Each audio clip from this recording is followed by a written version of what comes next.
इस चैप्टर का जो हमारा लास्ट टॉपिक है वो है setting up a new administration.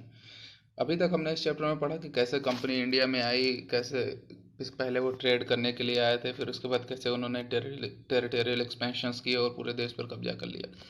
यहाँ पर बुक में एक मैप दिया हुआ है और ये कंपनी के प्रोग्रेस को कैसे कैसे उन्होंने धीरे धीरे पूरे इंडिया में अपना प्रसार किया, कौन कौन सी जगहों पर उन्होंने कब्जा किया। तो सबसे पहला मैप है जो है 1797 का, 1797 का। इसमें दिख रहा है ये जो येलो वाला एरिया कंपनी का, वहाँ तक राज है या कंपनी ने इन इन एरियाज पे कब्जा कर लिया है। यही मैप जो है 50 साल बाद या 40 साल बाद 1840 में ये येलो वाला एरिया बढ़ के काफ़ी साउथ इंडिया में लगभग लगभग पूरा हो गया। इधर बंगाल में, फिर यूपी साइड में, एमपी में, यहाँ तक बढ़ गया।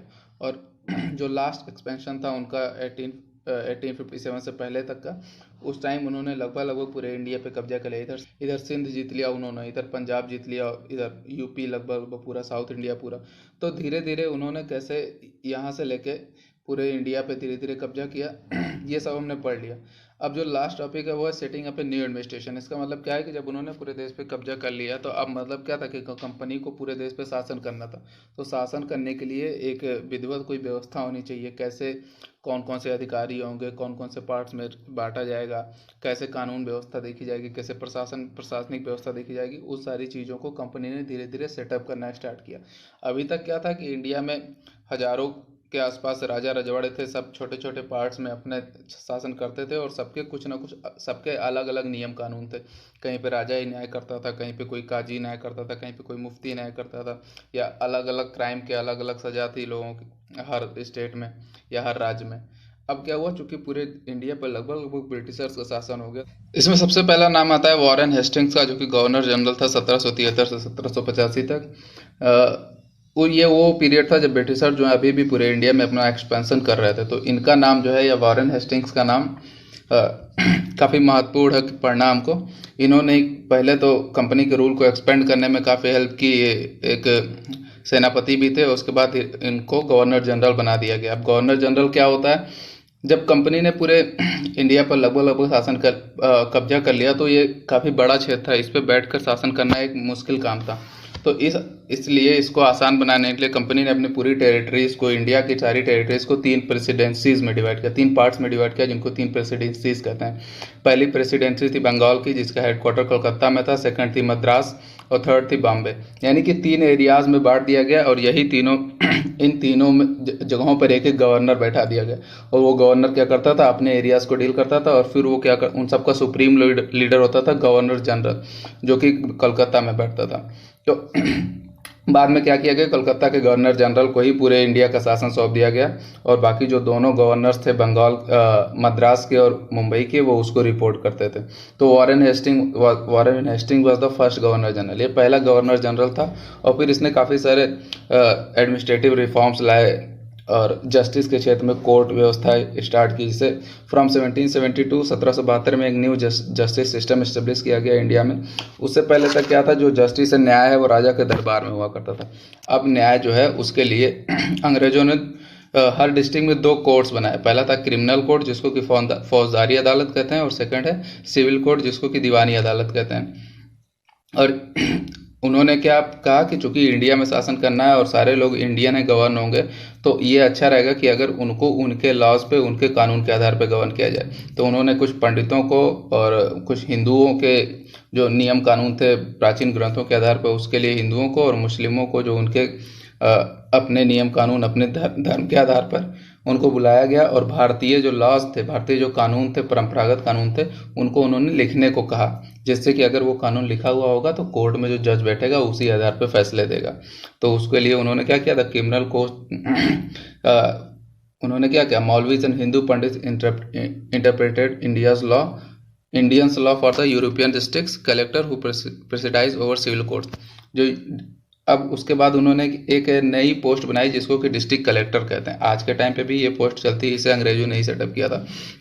तो कलेक्टर का काम क्या होता था, मेजर कलेक्टर जो है, the principal figure in an Indian district was the collector. उन्होंने कलेक्टर की पोस्ट बनाई, जिसका काम होता था, as a title suggest, his main job was to collect revenue. नाम कलेक्टर है तो इसका काम होता था एरिया से रिवेन्यू कलेक्ट करना, टैक्स कलेक्ट करना, and maintain law and order in the district. साथ साथ अपने ज़िले में जिसका उसको कलेक्टर बनाया गया वहाँ पर लॉ एंड ऑर्डर, कानून व्यवस्था बनाए रखने का काम था। और उसके ऑफिस को कहा जाता था कलेक्ट्रेट। आज भी कलेक्ट्रेट जो है पूरे डिस्ट्रिक्ट का सबसे इंपॉर्टेंट ऑफिस होता है।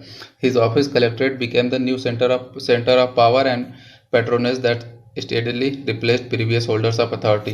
धीरे धीरे इस क्षेत्र जो ऑफिस था इसने क्या किया, जो पहले के राजा रजवाड़े थे, जमींदार लोग थे जिनके पास पावर होती थी, उनको रिप्लेस कर दिया और सारी की सारी पावर अब कलेक्टर के पास आ गई।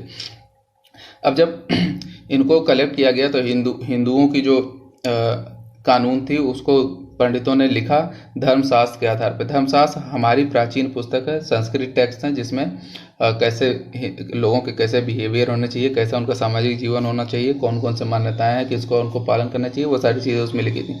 तो 11 pandits in 1775 11 pandits were asked to compile a digest of Hindu law. 11 पंडितों को बोला गया कि वो सारे जो भी हिंदू लॉज हैं उनको सबको एक जगह पर लिखें, और फिर उसके बाद NB हॉलहेड ने उसको इंग्लिश में ट्रांसलेट किया, क्योंकि जो जज होता था नॉर्मली वो अंग्रेज होता था, तो उसको हिंदी थोड़ी आएगी या संस्कृत नहीं आएगी। तो HB हॉलहेड ने जो भी पंडितों ने मिलकर जो भी कानून की पुस्तक लिखी, जो भी सारे कानून को मिला के एक जगह लिखी, उसको फिर NB हॉलहेड ने इंग्लिश में ट्रांसलेट किया, और वो जो है वही अब कोर्ट में कानून के रूप में यूज़ किया जाने लगा। ऐसे ही मुस्लिमों के लिए भी 1778 में code of Muslim laws were also compiled for the benefits of European जजेस।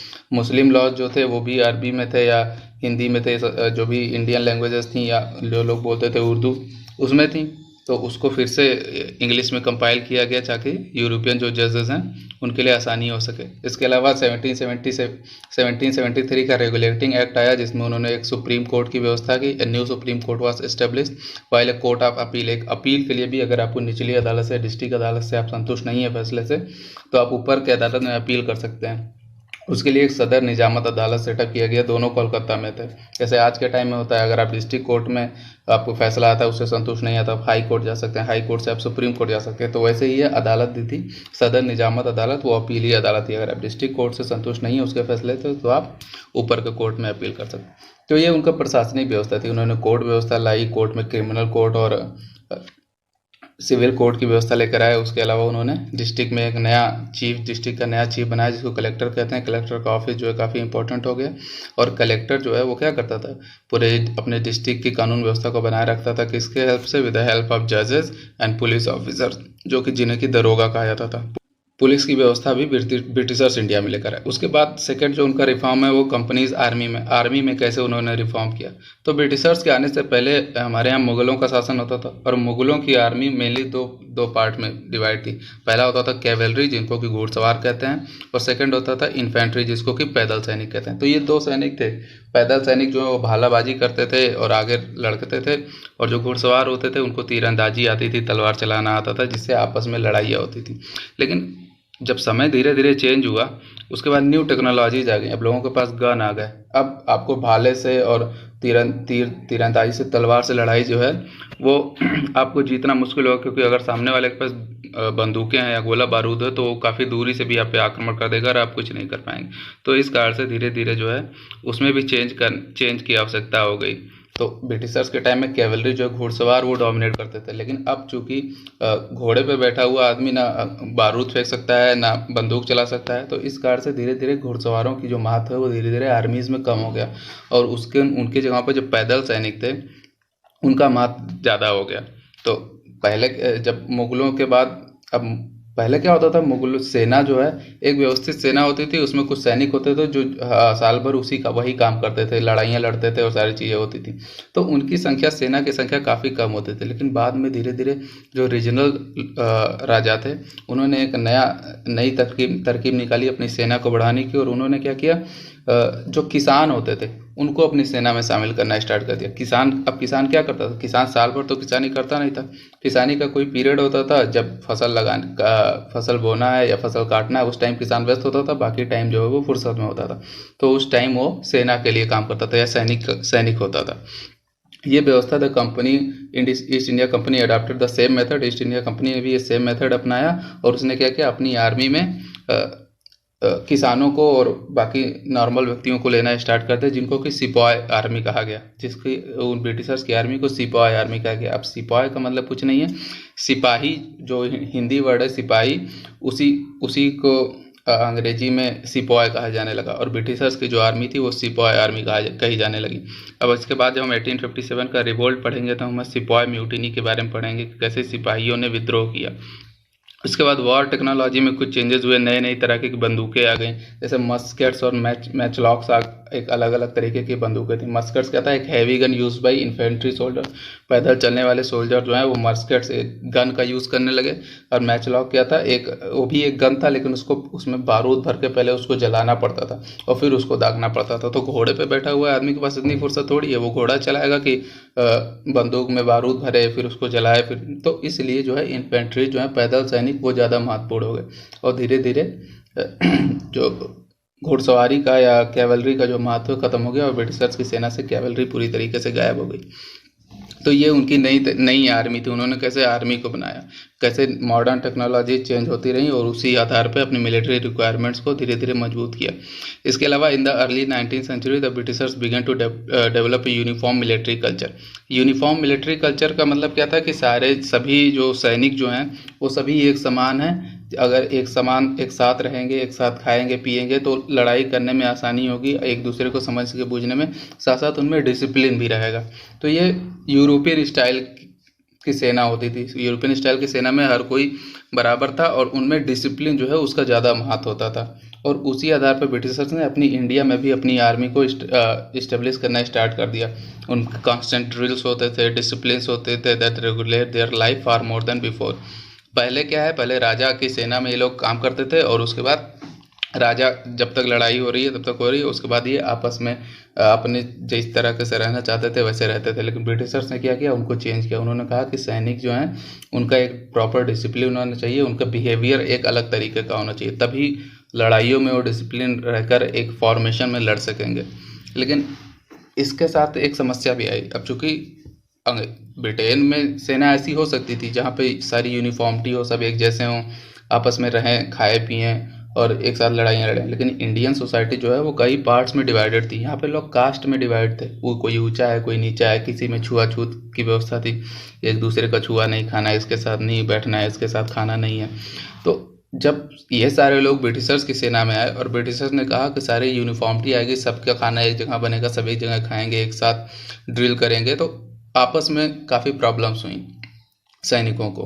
अब कैसे सैनिक जो है वो एक जो किसान है, वो जो सैनिक है इंडियन या भारतीय हिंदू सैनिक है, वो सैनिक तो है लेकिन साथ साथ वो सोसाइटी का पार्ट भी है, और सोसाइटी में ये सारी चीज़ें चलती हैं तो वो भी उससे इफेक्टेड होता है। वो भी मानता है कि मेरी जाति ऊंची है या इसकी जाति नीची है, इसके साथ नहीं बैठना, इसके साथ नहीं उठना। लेकिन जब सेना में दोनों लोग एक साथ रहें तो कब तक अवॉइड किया जाएगा। तो इस कारण से काफ़ी सारी समस्याएं उत्पन्न हुई। इसको 1857 के रिवोल्ट में और अच्छे से पढ़ेंगे। तो ये क्या हुआ, ब्रिटिशर्स की न्यू एडमिनिस्ट्रेशन व्यवस्था या उनकी न्यू आर्मी, कैसे उन्होंने आर्मी बनाई, उसके बारे में डिस्कशन था।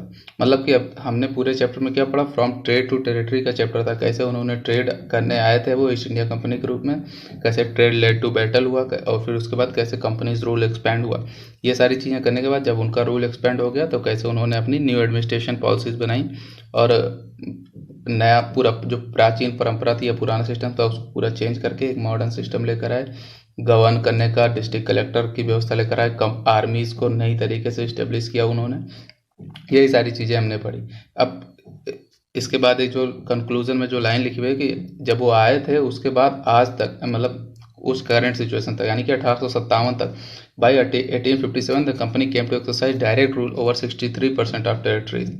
यानी कि 1757 उनकी पहली महत्वपूर्ण जीत थी जिसको हम बैटल ऑफ प्लासी कहते हैं। और उसके बाद 100 सालों के अंदर ब्रिटिशर्स ने क्या किया, पूरे देश के लगभग पूरे इंडियन सब कॉन्टिनेंट के लगभग 63% पार्ट पे अपना डायरेक्ट रूल इस्टेब्लिश कर लिया। मतलब वो 63% पार्ट जो है उनके डायरेक्ट कंट्रोल में था। और साथ साथ 78% पॉपुलेशन इंडियन सब कॉन्टिनेंट की जितनी पॉपुलेशन थी उसकी 78% पॉपुलेशन जो है अब डायरेक्ट ब्रिटिशर्स के अंडर में थी। तो उन्होंने 100 साल के अंदर इतना वास्ट डेवलपमेंट किया, पूरे लगभग पूरे देश पर कब्जा कर लिया। अब इसके बाद बात करेंगे जब ब्रिटिशर्स का रूल एक्सपेंड हो गया तो कैसे उनके उस रूल ने डिफरेंट जो सेक्टर्स हैं सोसाइटी का, चाहे वो किसान हो, चाहे वो जनजाति लोग हों या विलेजर्स हों, कैसे या राजा रजवाड़े हों, सबकी लाइफ पर कैसे कैसे उनका इम्पैक्ट हुआ। अब नेक्स्ट चैप्टर्स में हम आगे इन सारी चीज़ों को डील करेंगे।